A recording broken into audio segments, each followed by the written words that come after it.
Living in Virginia, you're in the fast lane on the information superhighway. We've invested $3 billion in Virginia's broadband network to give you one of the fastest internet connection speeds in the world, so you can build relationships, bring new business to our state, and meet the future of education. It's amazing what we can do together. Visit VCTA.com to learn how broadband connects the Commonwealth.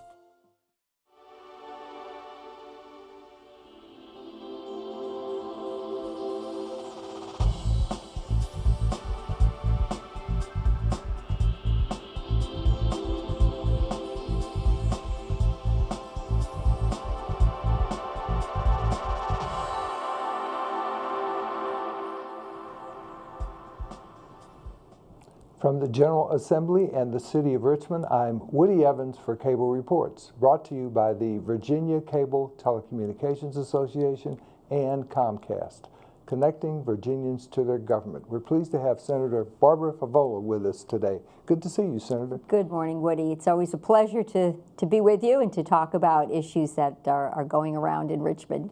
Thanks for your time. We're about 4.5 days into the short session. How are things going so far?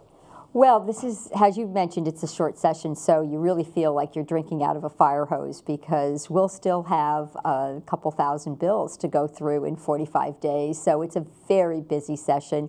And there's some major issues that will, I think, require some time and attention, and I'm pleased about these issues. But the ERA, the Equal Rights Amendment Resolution, we have bipartisan support in the state Senate. We have a lot of activists who have been walking the halls of the General Assembly, talking to lawmakers, articulating the importance of the passage of the ERA, and Virginia would become the 38th state. So we would meet the requirement of the number of states passing the ERA.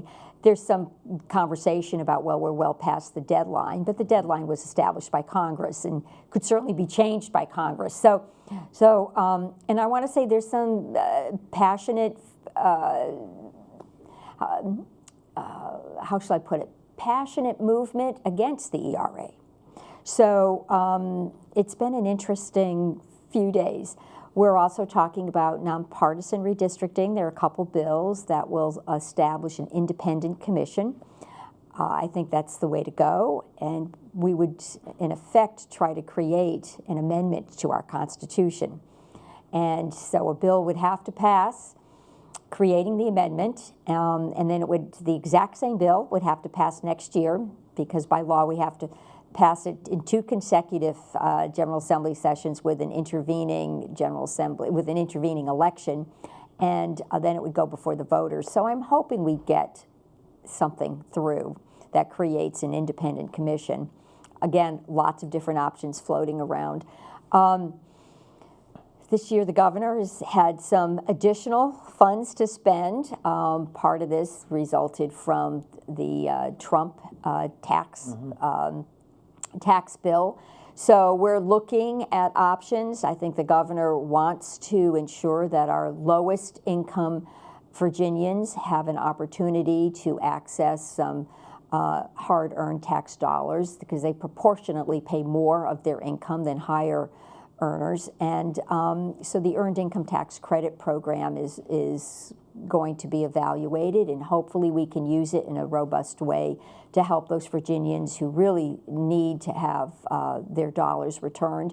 We're looking at how we would apply the state income tax this year, because if you accept the federal standard deduction, which is pretty generous, you also have to accept the state standard deduction, which may not be generous enough for folks who are used to itemizing their tax returns and have what they would consider to be many expenses that they want to deduct from their gross income. So we're going to have to figure out which path we go down, because some Virginians will be paying more in income tax.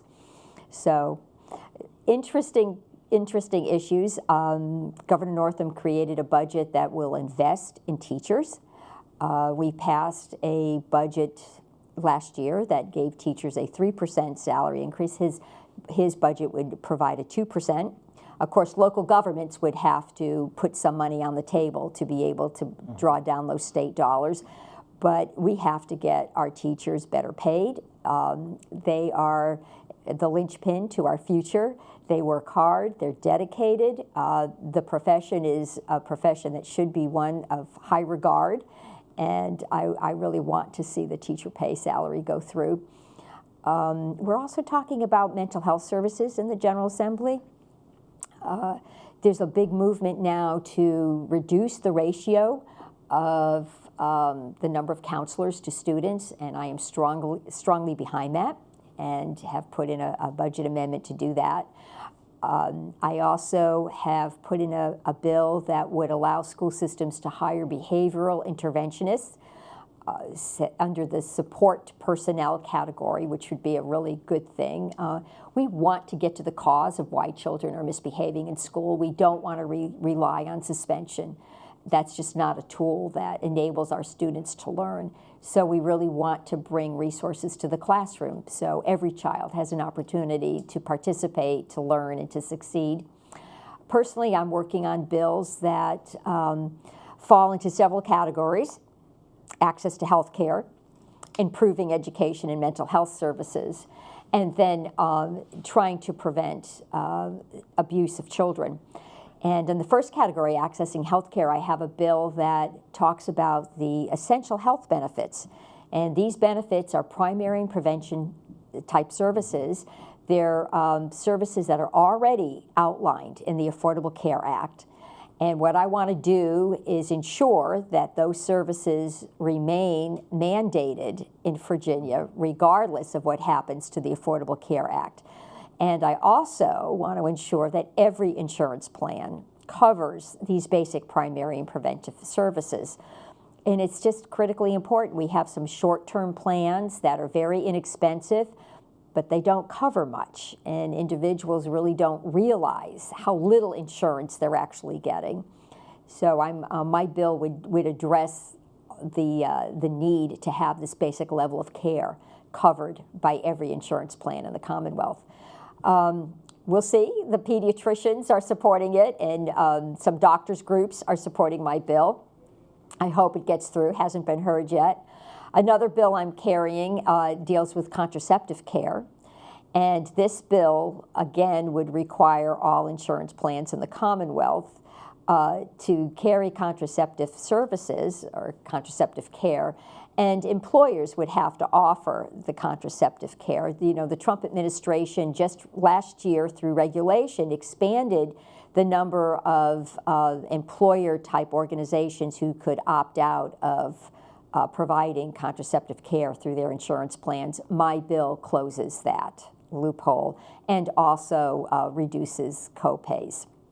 Again, contraceptive care is a preventive measure, and we want our families to be healthy, and certainly planned families tend to have healthier outcomes. So those are my two bills in that area. I'm working in the mental health arena. I want to ensure that our children receive as much mental health services as they might need. So again, I'm working with our school systems to improve the provision of mental health services. And part of that is my behavioral health interventionists, or behavioral analysts is what we call them. And then I also put a bill in that would require that human trafficking prevention strategies be taught as part of the Family Life Program in our public schools. The Family Life Program, as you know, teaches children how to be safe, how to grow up in healthy families, and it's age appropriate. It starts in kindergarten, goes through 12th grade, and we believe that human trafficking has become an issue for our middle school population in some areas, and even our high school population, and we want children to be aware of some of the signs. We want them to be aware of their friends who may be vulnerable or may be susceptible to human trafficking.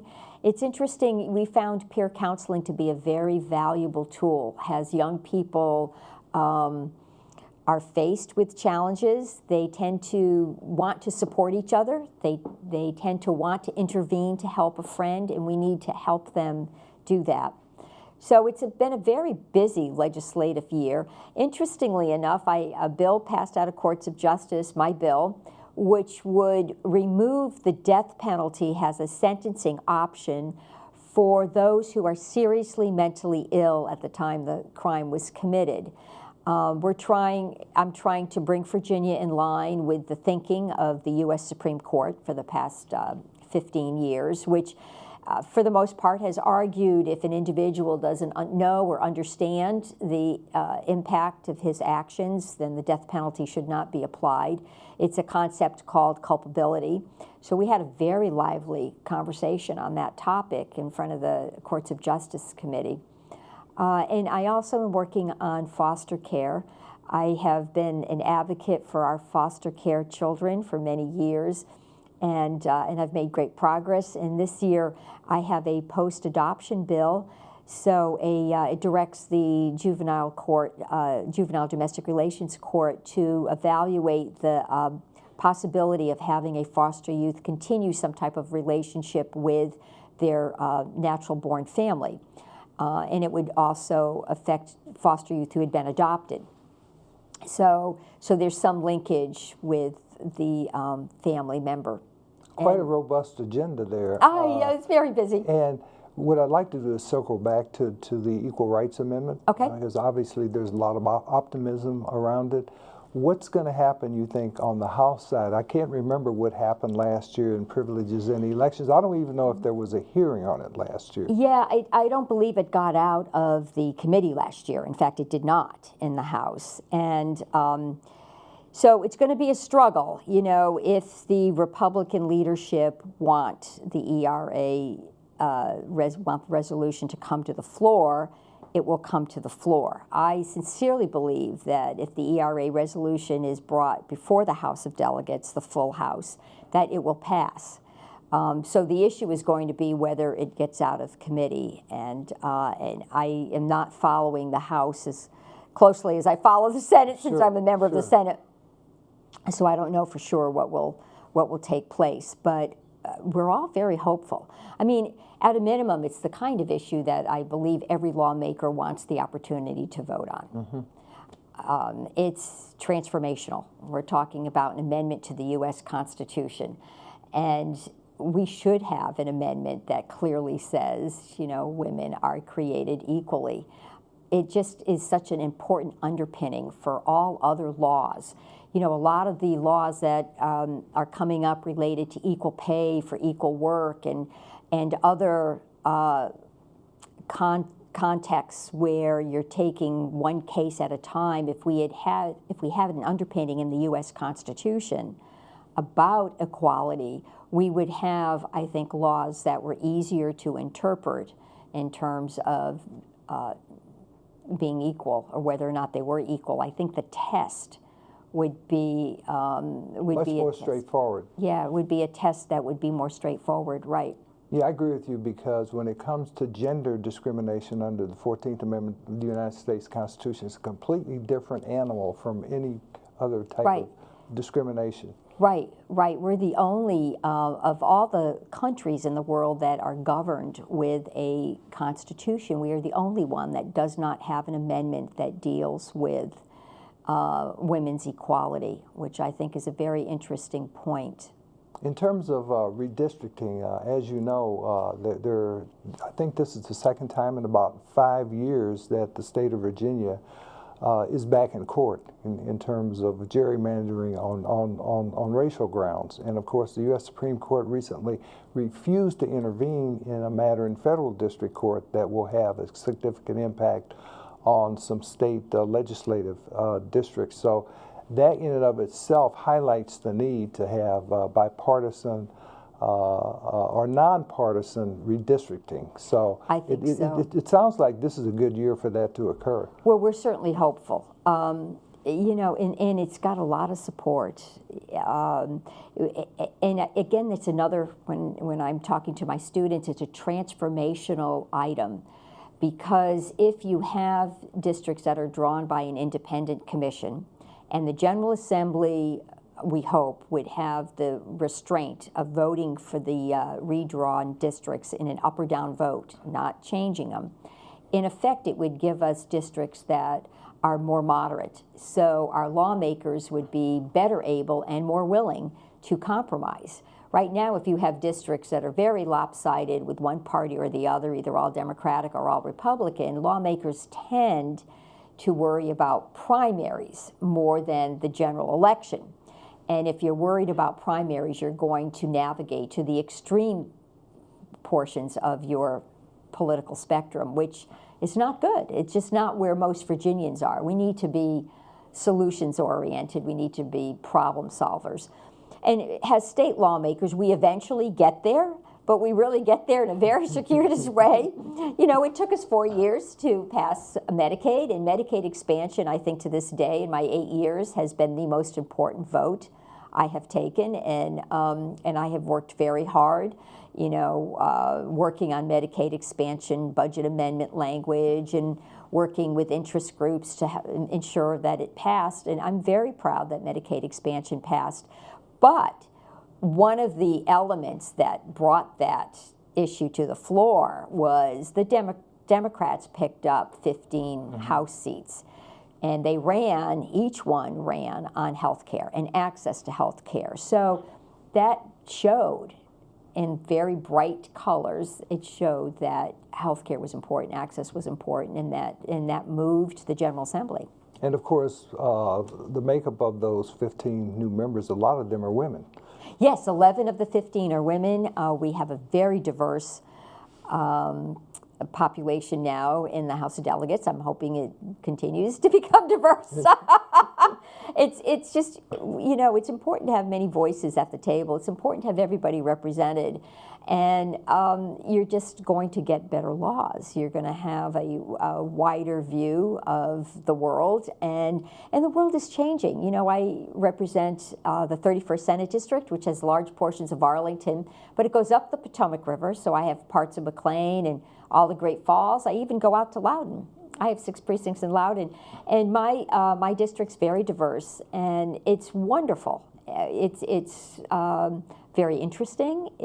We've got great restaurants. The culture is fascinating. So that's who we are now. We're not, you know, sort of the old white male South. We're really you know, and we're big incomes. We're a big job center. And our income brackets are different too. Speaking of which, how will Amazon, the announcement of Amazon, affect your district? It's just outside my district, technically, but of course, a lot of my constituents will be affected by Amazon. And, you know, Amazon is a very positive thing. The 25,000 jobs to be created will come over a 10-year period. So that is right in line with what the Arlington County Board has planned for. It's, you know, doesn't even reach the 3% growth mark in the expected job creation plan that Arlington had. About $195 million will be invested in improving the transportation options, and there'll be a huge investment in affordable housing. So we're ready. We're going to manage this growth. We're going to embrace it. We're going to build up our pipeline and all the cybersecurity jobs that will be available, and we're proud that we're considered such a premier location. Now, I take it that the Senate Finance Committee will take up the issues around conformity to the federal tax code. I believe that the money committees will be looking at that, yeah. And I guess the fundamental initial question is whether Virginia will conform to the federal tax code. Is that accurate before decisions have to be made on how much money is available to spend? I expect that's right, and I believe we will conform to the federal tax code. We haven't taken that vote. I don't know where the conversations will ultimately end up, but I think that's certainly seems to be the most common path that lawmakers are talking about. This is a year for investment, and this is a year to make some positive changes. So, and I think Governor Northam is providing the leadership we need to do that. And how important is that earned income tax credit refund to people of lower incomes? I think Virginia is one of a handful of states now that does not fully refund the earned income tax credit. It's one of a handful of states, and it's really important. You know, Virginia does not have a truly progressive tax system. So you've got very high earners paying the same percentage of taxes as a family earning, you know, $25,000. It has to change. It just has to change. We just don't have a progressive tax system. We only have 3 categories. We should have 5 or 6. And for those at the lower end, we need to return some dollars to them. Absolutely. I mean, this is about, again, supporting families and making sure that they can support their children and create a life that is comfortable, secure, and safe. And that really is what we want to do. And I think the governor's got a good plan for that.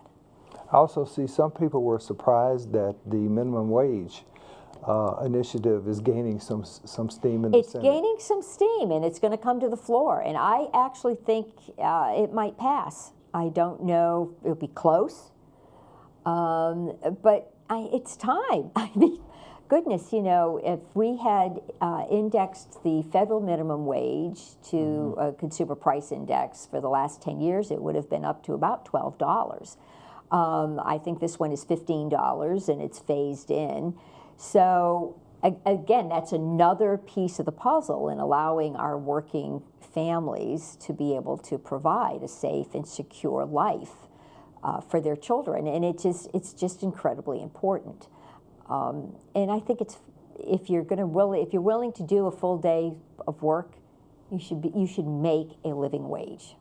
What's the impact been on your constituents in terms of the shutdown in Washington? I assume that you're hearing from families. Some of my constituents are certainly affected, and they just wonder why they're being held hostage. I mean, we understand there's a debate in the national level on the budget and the pot of money that should be allocated to build this wall that the president wants, and there's a lot of debate on, you know, why we need the wall, and the fact that, you know, we're really not, terrorists really are not coming through our southern borders. So the whole thing seems to be very politically motivated, and it's troubling because people's lives are being affected. So you know, I have a lot of contractors in my district, so they're not going to be paid for back work. So that's sort of the bigger problem. They're scrambling now to, you know,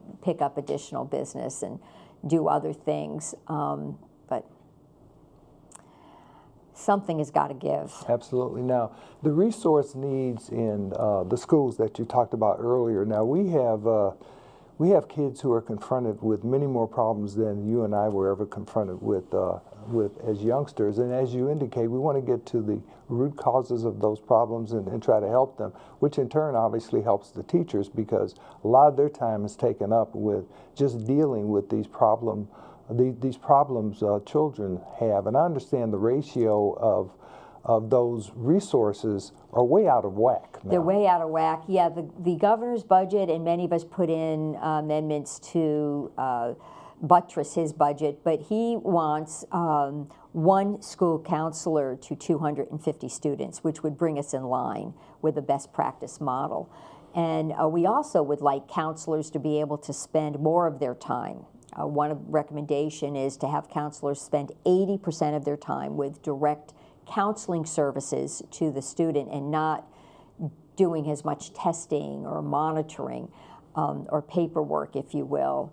The students really want to succeed, and some of them are suffering with many challenges, and we want to have that safety net there. There's also an acknowledgement about trauma-informed care and recognizing that the children could be living with pretty traumatic situations, and so their behavior actually could be considered normal given the situation they're living in. So let's try to get to the cause of that.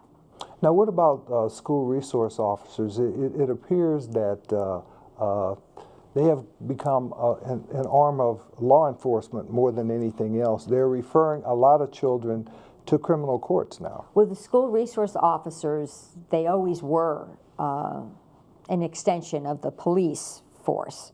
But there's a bill, in Senator Marsden put the bill in. It came out of the Commission on Youth, a commission that I serve on and recently chaired.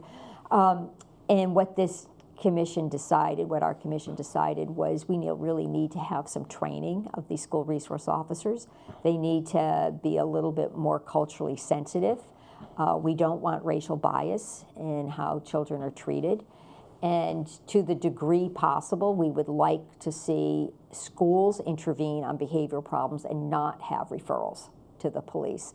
Last year I passed a bill which actually requires school systems to implement a more rigorous corrective action plan if a child is truant. They have to bring resources to the table, and removes the requirement that a truant student automatically be referred to JDR.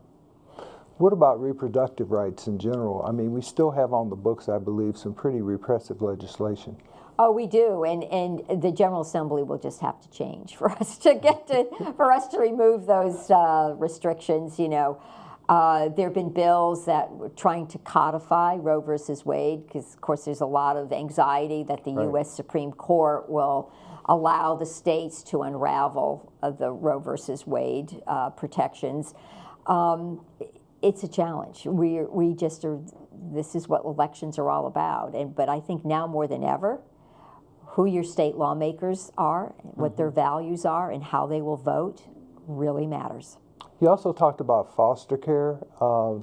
What happens to those children who age out of the foster care system? Well, 2 years ago, I actually got the funding for a Fostering Futures program.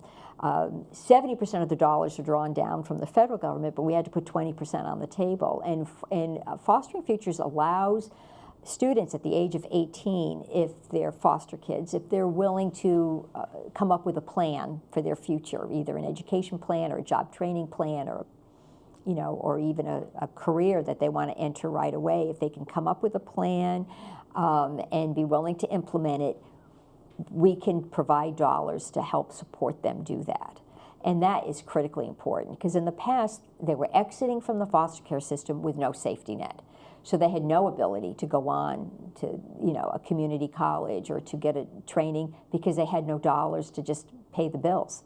So this at least will enable them to, live and have a house, or have a roof over their head and some food on the table while they proceed to get their life in order. And it is absolutely critical. Only 3% of foster youth nationwide achieve a 4-year degree, and it is because they didn't have the support.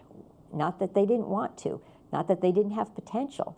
They just didn't have the support to go on to college. So I was very proud that Virginia participated in this Fostering Futures. Great. Well, thank you for being here, Senator Barbara Favola. Good to see you and good luck. Thank you, Woody. It's a pleasure. Thank you for watching Cable Reports, brought to you by the Virginia Cable Telecommunications Association and Comcast. Until next time, I'm Woody Evans.